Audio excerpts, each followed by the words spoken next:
Evangelho de Lucas, ou Evangelho de Jesus, escrito por Lucas, no capítulo de número 23. Lucas, capítulo de número 23. Você achou Lucas, capítulo 23? Abra agora no versículo, ou se dirija ao versículo de número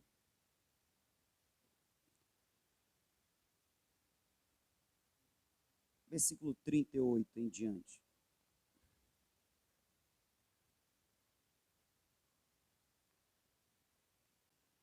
Também por cima dele estava uma inscrição em letras gregas, romanas e hebraicas.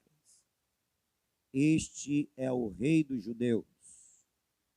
Um dos criminosos crucificados o insultava dizendo: se tu és o Cristo, salva-te a ti mesmo e a nós. Mas o outro o repreendeu, dizendo: tu nem ainda temes a Deus, estando na mesma condenação? Nós, na verdade, com justiça, pois recebemos o que os nossos feitos mereciam, mas este nenhum mal fez. Então disse: Senhor, lembra-te de mim quando entrares no teu reino. Respondeu-lhe Jesus: em verdade te digo que hoje estarás comigo no paraíso. E você diz amém. Versículo de número 38, escrito está: também por cima dele estava uma inscrição em letras gregas, romanas e hebraicas. Os três principais idiomas, ou melhor, para a cultura a qual está inserido o texto, os três principais idiomas da época. Este é o Rei dos Judeus. Pilatos, que é o autor dessa frase, ele manda que se escreva uma tábua pequena e coloque sobre a cabeça do Cristo que crucificado estava. E ele não faz isso pelo motivo correto. Ele não faz isso porque ele reconhece que Jesus é o Rei dos Judeus. Ele faz isso como uma provocação aos judeus, porque ele fica indignado porque é pressionado pelos líderes judaicos, o sumo sacerdote, os sacerdotes, o sinédrio, que era a cúpula daqueles que tinham o poder político e religioso da nação judaica. Eles pressionam Pilatos. Pilatos, por várias vezes, tenta livrar Jesus da crucificação, da punição maior a um criminoso, que era a punição de morte e morte de cruz. Mas ele é pressionado, e ele tem que ceder. Então, tipo assim, tá bom, eu faço isso, mas eu vou descontar do meu jeito. E aí ele coloca essa inscrição como uma provocação, porque era justamente, eles estavam negando, os líderes do povo judeu estavam negando justamente isso, que Jesus era o Rei dos Judeus. Eles levaram Jesus com essa acusação: olha, ele está se fazendo rei, portanto, se colocando contra Roma, a qual você, Pilatos, representa. E ele, então, para provocar aqueles judeus, ele coloca essa inscrição. Tanto é que eles, se sentindo insultados, Eles pedem para Pilatos tirar. Ele disse: o que eu mandei escrever está escrito, o que eu mandei fazer está feito, não vai tirar nada. Ou seja, com a motivação errada, ele declara uma verdade. Uma verdade que não era verdade para ele, mas era verdade. Jesus era, é e sempre será o Rei dos judeus, porque ele é a raiz de Davi, ele é o descendente de Davi, portanto, o que tem o direito de reinar sobre o trono de Israel. Agora, ele fala uma verdade sem acreditar nela, ele declara uma verdade sem acreditar nessa verdade. E é uma verdade, mas não a verdade plena, porque Jesus não é apenas o Rei dos judeus, Jesus é o Rei dos reis e Senhor dos senhores. Jesus não é apenas o Rei do povo judeu, Jesus é o meu Rei, Jesus é o Rei de todos aqueles que reconhecem que Ele é Senhor, que Ele é Deus, que Ele é Salvador. Jesus é o Rei da glória e o Rei dos reis e Senhor dos senhores. Ele é mais do que o Rei dos judeus, Ele é o Rei de toda a terra.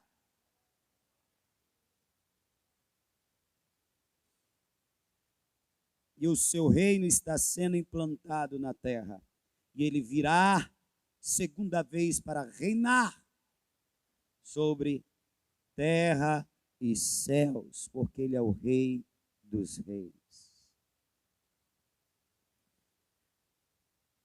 No versículo 39, nós encontramos um dos criminosos. Eu acho interessante o termo que é usado, criminosos. E por que eu acho interessante? Porque Lucas, ele varia, e dependendo da situação e de quem é, ele fala de uma mulher pecadora, de um pecador, mas nessa situação aqui ele fala um criminoso. Criminoso é alguém que tem uma dívida para com a sociedade, alguém que cometeu um crime, que transgrediu uma lei humana. Não necessariamente um criminoso na terra é um criminoso no céu. Porque a lei do homem, em muitos, se difere da lei de Deus. Quando Lucas usa o termo pecador, ele está dizendo, este é alguém que tem uma dívida para com Deus. Quando ele usa o termo criminoso, este é alguém que tem uma dívida para com a sociedade. E é verdade, dependendo do crime, é não apenas uma dívida para com a sociedade, é uma dívida para com a sociedade, é uma dívida para com Deus. No caso, quem rouba, quem mata, era um criminoso, um ladrão. A história diz que o nome dele era Dimas. Perdão, este aqui não era o Dimas é o outro. O nome deste eu não me recordo, mas é fato, um dos criminosos, alguém que tinha uma dívida para com a sociedade, e por causa disso estava pagando a sua dívida. E devido aos seus crimes, ele era um ladrão, um salteador, ele também tinha uma dívida para com Deus, ele tinha uma dívida para com a sociedade. Presta atenção aqui, que é importante. Ele tinha uma dívida para com a sociedade e tinha uma dívida para com Deus. Existem determinadas falta de regras ou quebra de regras que é somente pecado, porque na sociedade deixou de ser um crime. Vou dar um exemplo, adultério. Quem é aqui antigão da década de 60, eu acho por aí, vai lembrar que o adultério era crime. Quem cometia o adultério, e voltando assim muito para trás mente, o que era traído tinha até o direito de se vingar, tinha a defesa da honra. Era lei. Se dava o direito do que era traído, na maioria das vezes esse direito só valia para o homem, né? Ele se vingar. Ele poderia até cometer um tirar de vida, que não era crime. Era a legítima defesa da honra. A lei mudou. Saiu isso, o adultério também deixou de ser um crime, deixou de ser um crime para os homens, mas não deixou de ser pecado para Deus. Por que eu estou falando isso? Porque na lei dos homens acontece variação, mudanças, mas a palavra de Deus, ela não varia, ela permanece a mesma para sempre. O que era pecado ontem, o que era pecado para trásmente, continua pecado hoje, vai ser amanhã. E não adianta surgir ensinadores querendo mudar e dizer que este pecado não é mais pecado. A palavra de Deus não muda. Muda o homem, muda a lei dos homens, mas Deus e a sua palavra é eterna.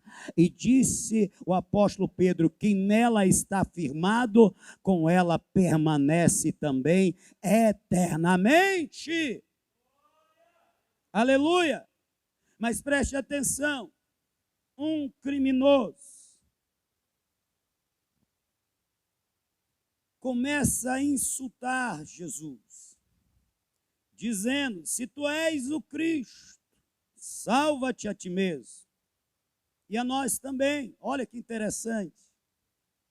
Aquele criminoso, ele busca salvação.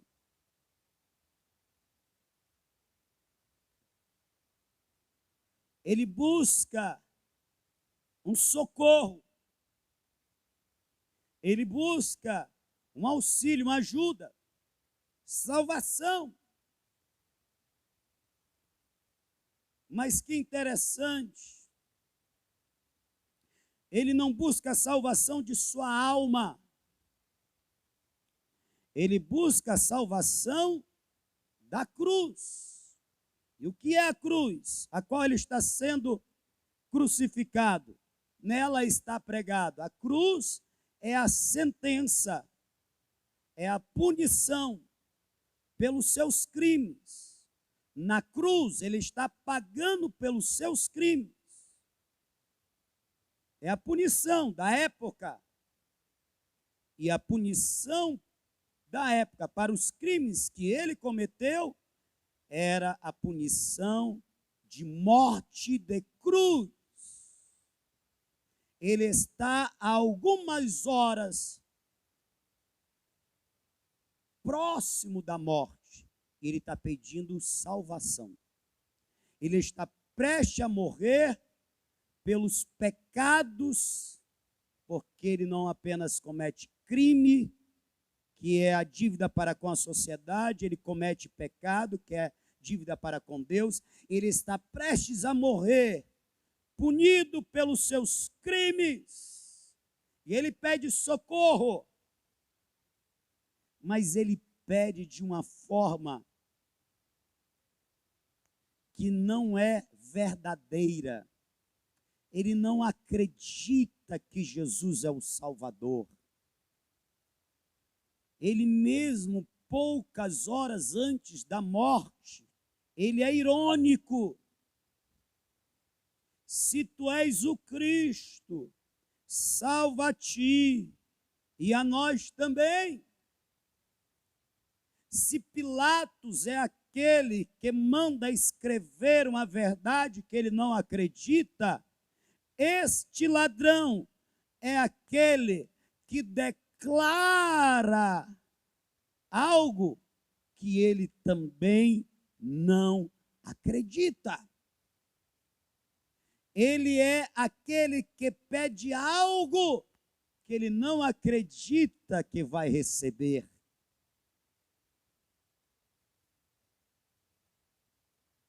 Tem pessoas que não é ladrão, não é um salteador, não é um criminoso, mas que pede a Deus coisas que não acredita que vai receber.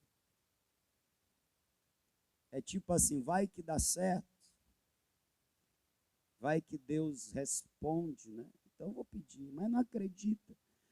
A questão é que quando nós pedimos a Deus algo que não acreditamos que vamos receber, ou pedimos de forma que não cremos, duvidando.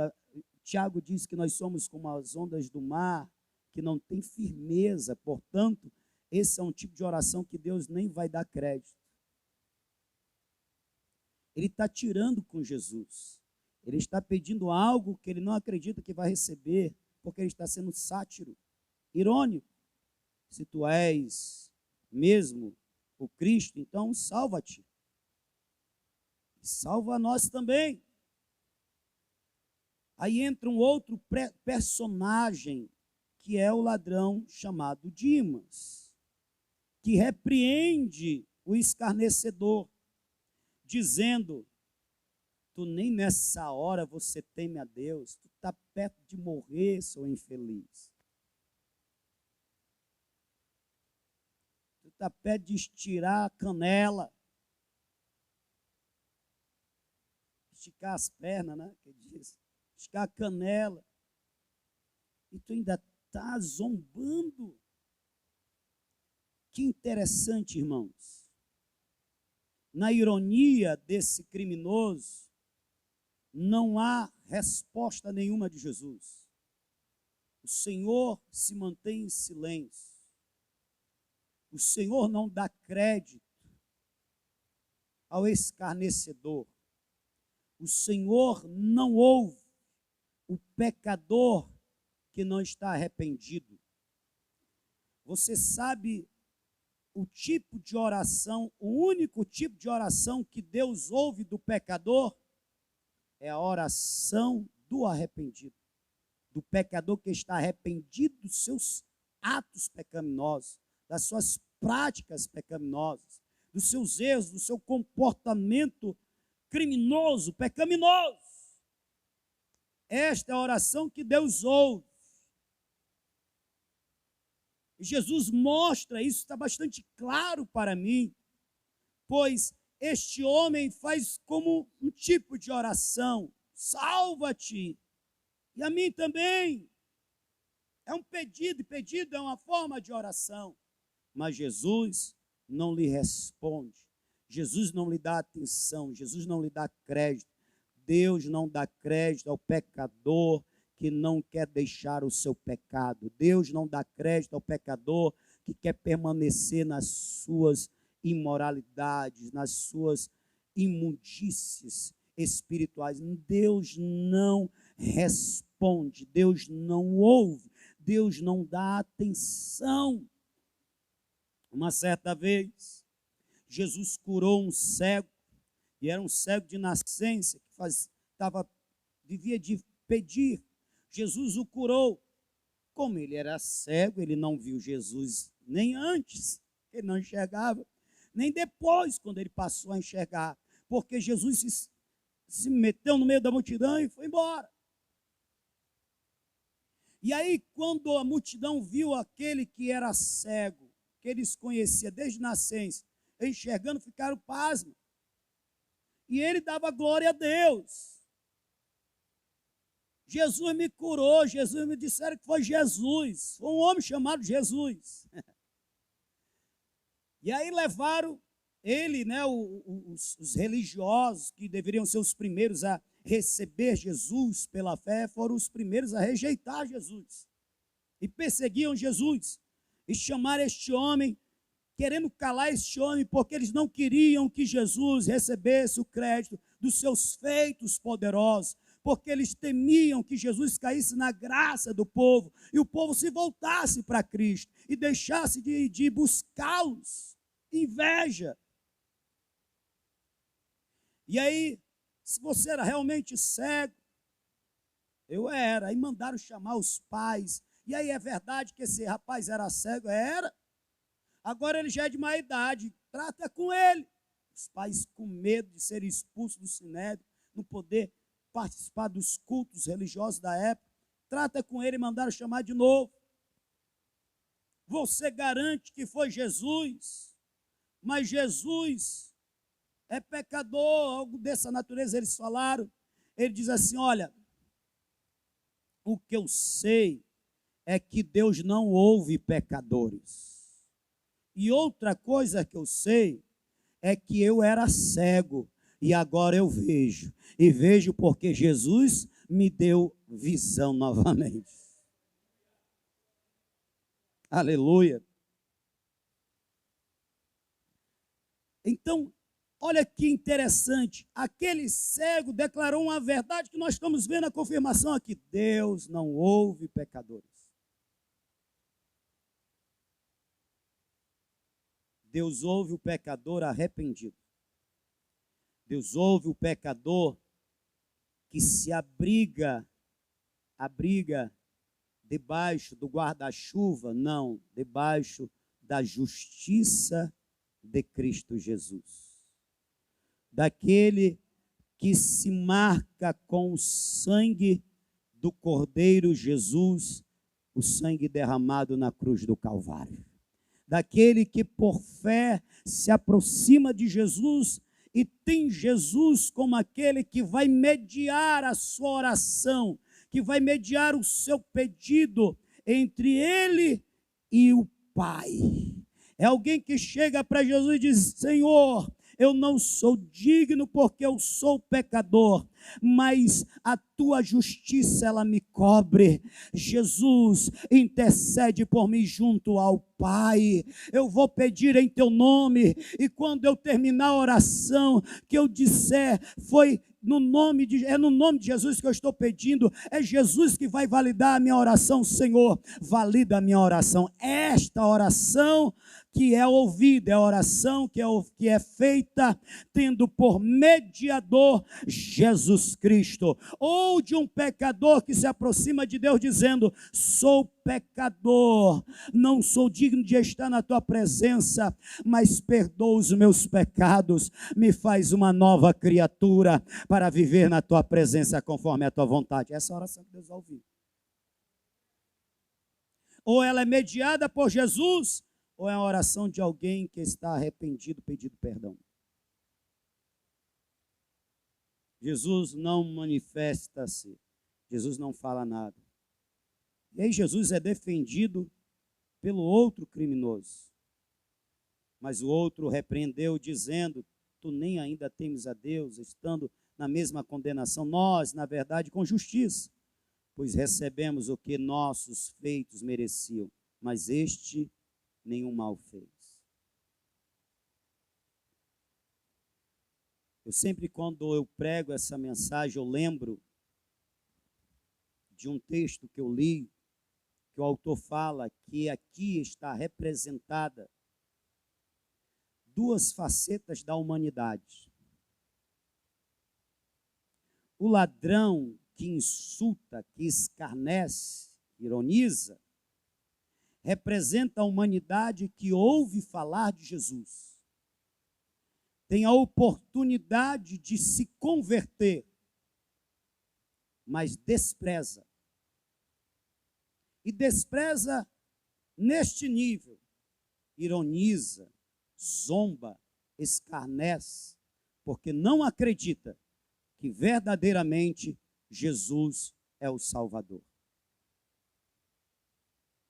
A outra faceta da humanidade é a do segundo ladrão chamado Dimas, que ao ter contato com a mensagem salvadora, ter o contato com a mensagem da cruz, ter o contato com a mensagem, com o evangelho que apresenta a morte vicária de Cristo em substituição de nós na cruz é a humanidade que se volta para Jesus, arrependida, se volta para Jesus, quebrantada, contrita, pedindo: Senhor, tenha misericórdia de mim que sou pecador.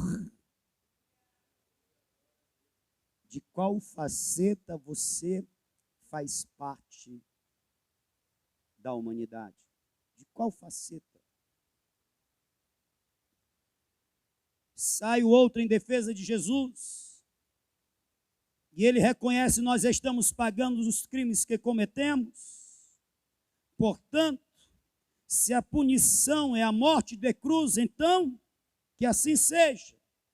E ele vai dizer, então disse: Senhor, ele agora se volta para Jesus, e disse: Senhor, lembra-te de mim, quando entrares no teu reino, aleluia.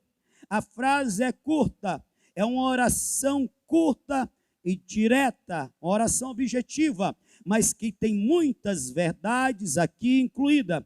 Por exemplo, quando ele diz Senhor, ele está reconhecendo que Jesus é mais do que um homem. Aqui não é apenas um termo de tratamento, um pronome de tratamento como nós usamos com os nossos pais. Senhor, senhora, não, não, não. É ele reconhecendo que Jesus é o Adonai, é o Senhor dos senhores, o Senhor dos céus, o Senhor da terra, o Senhor Salvador. Quando ele diz Senhor, ele está dizendo: o Senhor é o meu Senhor agora. Portanto, aquele que tem um senhorio sobre a minha vida, aquele que tem o governo sobre o meu ser, eu te reconheço como aquele que é o dono da minha vida, desta minha curta vida que resta. Tu és o Senhor, o meu Senhor. Enquanto o outro disse: se tu és, ele chega dizendo: Senhor, Senhor. Irmãos, a crucificação era uma morte por asfixia. Havia uma compressão do tórax e do pulmão. O crucificado, ele morria por asfixia, e não de dor. Embora as dores fossem alucinantes, ao ponto de desmaiarem, mas eles tinham que ficar se movendo para tentar respirar, e quando eles se cansavam, que eles não conseguiam mais fazer o movimento e se sustentar, eles pressionavam o pulmão ao ponto de não conseguir respirar mais e morriam por asfixia. Era difícil falar quando crucificado. E este homem, ele fala pouco, mas o suficiente. No pouco que ele fala, ele sai em defesa do Senhor. No pouco que ele fala, ele reconhece Jesus como o Senhor da vida dele. No pouco que ele fala, no mesmo versículo, ele diz: lembra-te de mim quando entrares no teu reino. Só tem reino quem é rei. Enquanto o outro diz: se tu és o Cristo, ele diz: tu és o rei. Porque só tem reino quem é rei. Eu creio, ele estava dizendo em outras palavras, eu creio que tu és o rei dos reis. Eu creio que tu tens um reino e o teu reino é eterno. Eu creio que tu reinas e que tu vais reinar. Eu creio, então lembra-te de mim, ó rei. Em poucas palavras se pode dizer muito, não é verdade? Ô irmãos, eu quero te chamar, você que me ouve nesta noite, a atenção para um ponto aqui que eu acho muito interessante. O primeiro que falou, ele olha o que está diante de seus olhos, ele faz uma leitura do que está diante, ele está crucificado.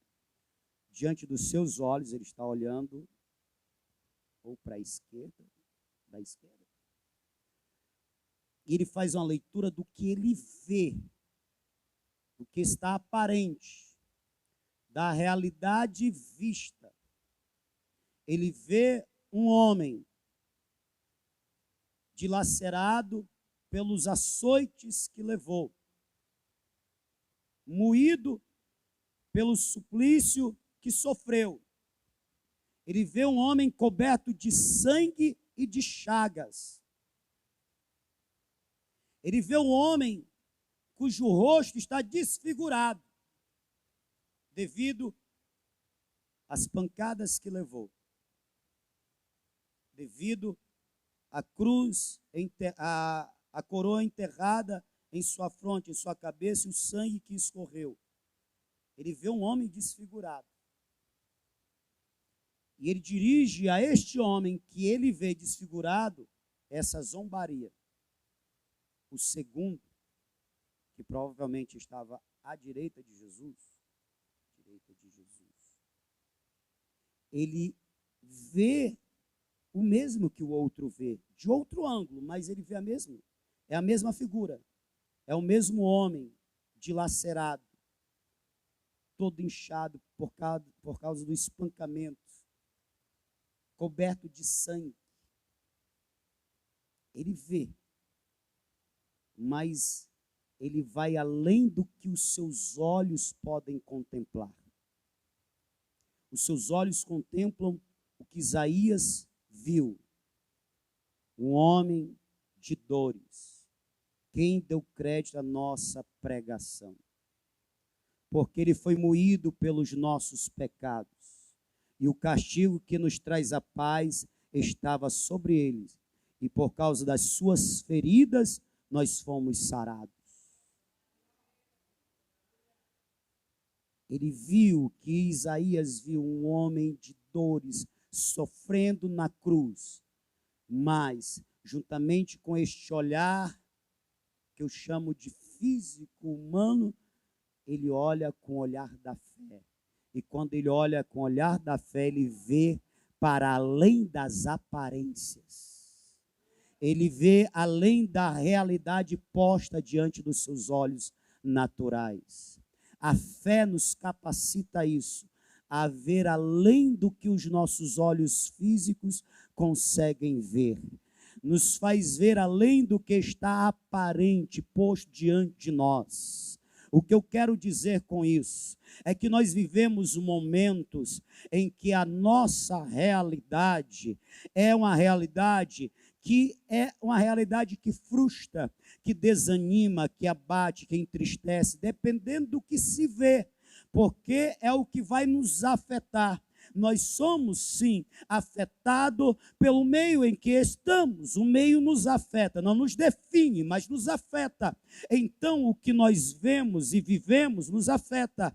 É verdade, mas tem uma coisa: quando nós olhamos com o olhar da fé, o que está diante de nós são coisas que são passageiras, são coisas que acontecem, que vêm para nos frustrar, vêm até para nos destruir, mas quem olha com o olhar da fé, ele olha além, ele vê, sabe quem? Ele vê Jesus, aquele que venceu a morte, aquele que venceu o pecado, aquele que venceu o diabo e seus demônios, aquele que triunfou e reina sobre tudo e sobre todos. Quem olha pela fé, ele vê além, ele vê o Cristo ressurreto, o Cristo triunfante, o Cristo vencedor, ele vê o Cristo Rei, o Cristo Deus, o Cristo poderoso para lhe salvar e lhe dar vitória diante de toda e qualquer circunstância difícil.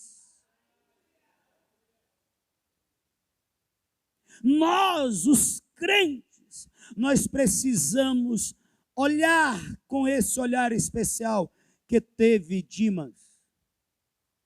Olhar para além do que vê os nossos olhos naturais. O que vê os seus olhos naturais quando você chega em casa e se depara com a tua família? O que vê os teus olhos naturais quando você chega no seu ambiente de trabalho, quando você chega na faculdade, quando você sai de um culto como esse? O que você vê? Quando você olha para o bairro, quando você passa pelas esquinas, o que vê os seus olhos naturais? Eles veem a realidade, mas eu quero te chamar para olhar para além da realidade, olhar com olhar de fé. Porque a fé, ela tem o poder de mudar a realidade. E quando a nossa fé é posta em Jesus, vou repetir, quando a nossa fé é posta em Jesus, a realidade com certeza será mudada para o melhor que Jesus tem para nós. E não apenas para nós, mas para também aqueles que nós amamos. Ele olha e vê além, ele não vê um homem ensanguentado apenas, ele vê ali o Senhor da glória, ele vê ali o Rei dos reis e Senhor dos senhores, ele vê ali o Rei de toda a terra e diz: lembra-te de mim. É como se ele estivesse dizendo: meu Senhor, meu Rei, lembra-te de mim quando você entrar no teu reino. Aleluia, ele tinha uma certeza que Jesus era Rei, ele tinha uma certeza que Jesus ia adentrar no seu reino, por isso ele pede: lembra-te de mim, me leva contigo. Em meio a dores dilacerantes, Jesus responde esta oração, porque esta é a oração que Deus quer ouvir. A oração de quem reconhece que é pecador. A oração de quem reconhece que sem a graça de Deus, ele não pode se salvar. Ele também pede salvação, mas ele não pede a salvação dos crimes que cometeu, da sentença pelos crimes que cometeu, ele pede a salvação da sua alma. Lembra-te de mim. Essa é a oração que Deus quer responder. É a oração que quem faz reconhece: tu não é apenas um dos deuses, tu és o Senhor dos senhores, tu és o Rei dos reis, tu és o único Deus verdadeiro, tu és o Deus que eu confio a minha vida, que eu entrego a minha alma, tu és o Deus que eu quero viver para e viver com eternamente. Esta é a oração que Deus quer ouvir de você. Esta é a oração que Deus quer ouvir de você. Esta é a oração que Deus quer ouvir de mim. É a oração que reconhece que Ele é Senhor, que Ele é Deus, que Ele é Rei, que Ele governa sobre céus e terra. É a oração que nós fazemos nos entregando: Senhor, eu quero que o Senhor governe sobre a minha vida, sobre o meu ser. Essa oração Jesus responde. Ele responde também de uma forma simples, objetiva e direta. Então respondeu-lhe Jesus: em verdade te digo que hoje estarás comigo no paraíso. Quem vai para o paraíso? Ladrão vai para o paraíso? Vai, está aqui, ó. Esse ladrão aqui, esse malfeitor, esse salteador, inaugurou o paraíso. Mas pastor, se ladrão vai para o paraíso, por que o outro não foi? Porque o outro pediu a salvação não da alma, pediu a salvação dos seus maus feitos, da consequência dos seus maus feitos aqui na terra. Quem vai para o paraíso, quem vai ser salvo, é aquele que se volta para Jesus, pedindo salvação para a sua alma. Senhor Jesus, eu reconheço que por causa dos meus pecados eu estou perdido, mas Tu és Salvador, salva a minha alma. Lembra-te de mim, salva a minha alma. Aleluia. Glória a Deus. E aí, este que está arrependido pode ser ladrão, pode ser adúltero, pode ser criminoso, pode ser assassino, pode ser o que for. É por isso que a igreja está cheia, se bem que tem diminuído.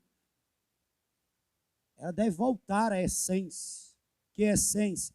A essência dos ex. ex-ladrão, ex-assassino, ex-traficante, ex-craqueiro, ex-prostituta, a igreja está cheia de ex que se arrependeu, ex que colocou a sua fé em Jesus, ex que reconheceu Jesus como Senhor, ex que reconheceu Jesus como Rei, ex que reconheceu Jesus como Deus, ex que entregou a sua vida a Jesus.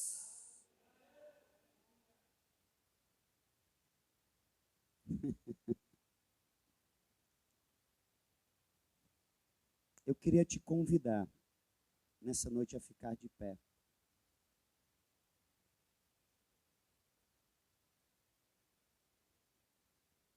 Para nós orarmos.